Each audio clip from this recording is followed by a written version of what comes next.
Bismillahirrahmanirrahim. Assalamualaikum warahmatullahi wabarakatuh.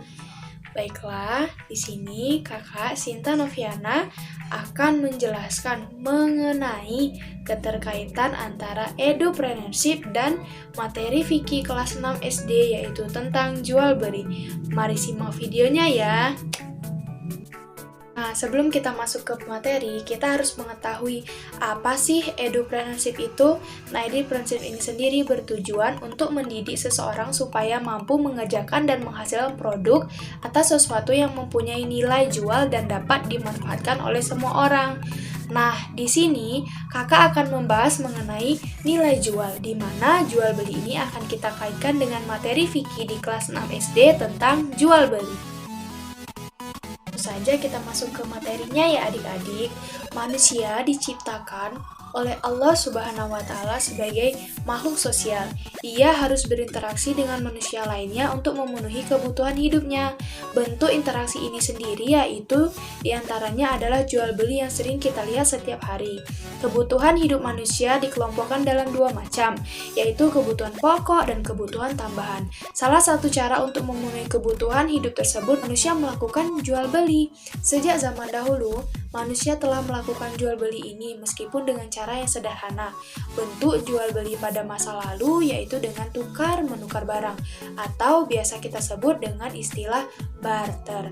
Seiring dengan perkembangan daya pikir manusia, bentuk jual beli mengalami perubahan dari sekedar tukar-menukar barang kini menjadi menukar barang dengan alat tukar yang disepakati bersama, yaitu biasa kita sebut dengan uang. Pada masa sekarang ini, tempat dan cara berjual beli mengalami perubahan. Jual beli yang kita lakukan sehari-hari menggunakan mata uang sebagai alat tukar yang sah. Dengan uang yang kita punya, kita dapat membeli barang yang kita perlukan. Namun dalam berbelanja kita harus pandai berhemat. Ingat, Allah Subhanahu wa Ta'ala tidak menyukai orang-orang yang berlebihan. Oleh karena itu, kita harus berhemat dan menerapkan pola hidup sederhana dalam kehidupan sehari-hari. Jual beli menurut bahasa artinya pertukaran atau saling menukar.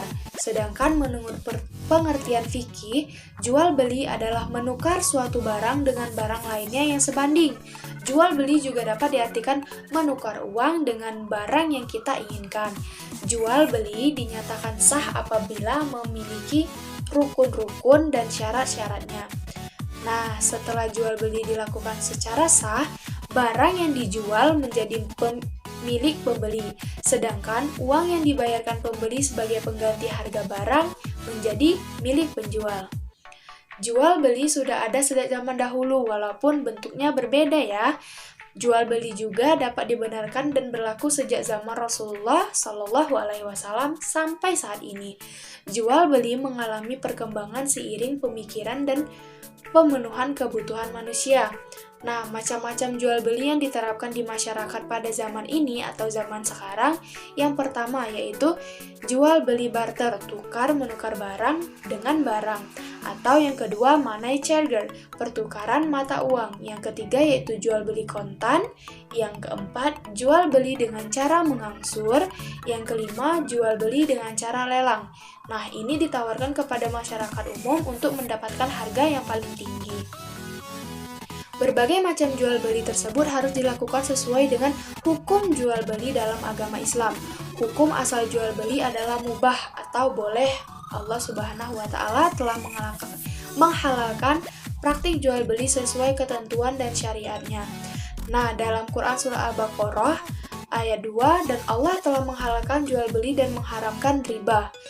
Hukum jual beli ada 4. Yang pertama yaitu mubah atau boleh, merupakan hukum asal jual beli. Yang kedua yaitu wajib, apabila menjual merupakan keharusan, misalnya menjual barang untuk membayar hutang. Yang ketiga yaitu sunnah, misalnya menjual barang kepada sahabat atau orang yang sangat memerlukan barang yang ingin kita jual. Yang keempat, yang terakhir yaitu haram, misalnya menjual barang yang dilarang untuk diperjualbelikan, menjual barang untuk maksiat, jual beli untuk menyakiti seorang. Nah, jual beli untuk merusak harga pasar dan jual beli dengan tujuan merusak ketentraman masyarakat.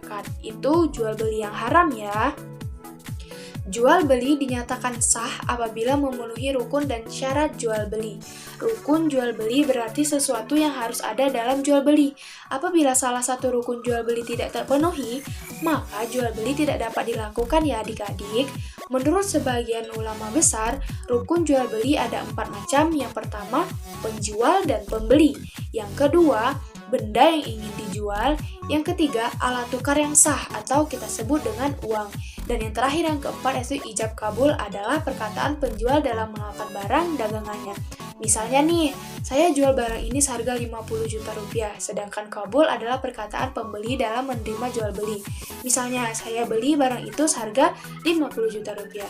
Imam Nawawi berpendapat bahwa ijab dan kabul tidak harus diucapkan, tetapi menurut adat kebiasaan yang sudah berlaku, maka ijab dan kabul tersebut harus dikatakan ya. Nah, adik-adik, itu dia penjelasan mengenai materi fikih jual beli yang akan kita sangkutkan dengan EduPrinsip ini. Jadi, saat di sekolah, saat kita melakukan transaksi jual beli, kita harus memperhatikan syarat-syarat, rukun jual beli, dan apa saja yang harus kita jual dan apa yang tidak boleh kita jual ya adik-adik. Sampai ketemu lagi pada materi selanjutnya. Dadah, semoga video ini bermanfaat bagi kalian semua. Kakak akhiri, wassalamualaikum warahmatullahi wabarakatuh.